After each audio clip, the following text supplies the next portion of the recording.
বৈষম্য, দুর্নীতি ও দুঃশাসন মুক্ত বাংলাদেশ বিনির্মাণে সবাইকে জুলাই বিপ্লবের চেতনা ধরে রাখার আহ্বান জানিয়েছেন জামায়াতে ইসলামীর আমির ডাক্তার শফিকুর রহমান। জুলাই গণঅভ্যুত্থানের শহীদদের নিয়ে দ্বিতীয় স্বাধীনতার শহীদ যারা শীর্ষক বইয়ের মোড়ক উন্মোচন অনুষ্ঠানে তিনি কথা বলেন। এ সময় জুলাই গণহত্যার বিচার শুরু না হওয়ায় ক্ষোভ জানান বিভিন্ন রাজনৈতিক দলের নেতারা। খায়রুল ইসলামের রিপোর্ট। জুলাই গণঅভ্যুত্থানের শহীদদের পরিবারের সদস্যদের সাথে নিয়ে জাতীয় প্রেস ক্লাবে এই বইয়ের মোড়ক উন্মোচন করেন জামায়াতে ইসলামীর আমির ডাক্তার শফিকুর রহমান। এতে অংশ নেন বিভিন্ন ধর্মীয় ও রাজনৈতিক সংগঠনের নেতৃবৃন্দ সহ জামাত ও ছাত্র শিবিরের কর্মীরা।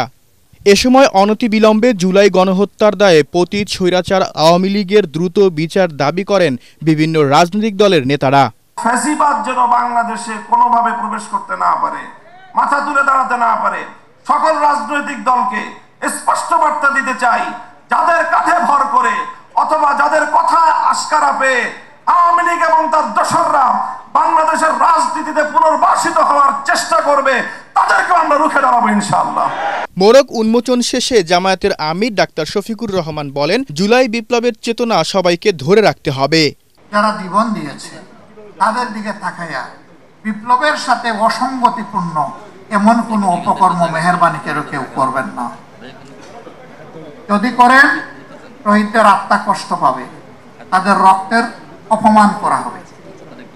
আর জীবিত শহীদ যারা পঙ্গু হয়ে আছে তারা ভীষণ কষ্ট পাবে, তারা অভিশাপ,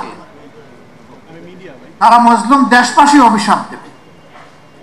সুতরাং সকল অংশীজনের কাছে আমি বিনীতভাবে অনুরোধ জানাবো, এমন কোনো কাজে আমরা জড়াবো না যে কাজ করলে সকলের অভিশাপ আমাদের উপরে পড়ে।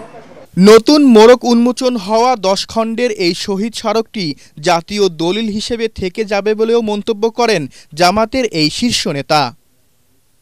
খায়রুল ইসলাম, এটিএন বাংলা, ঢাকা।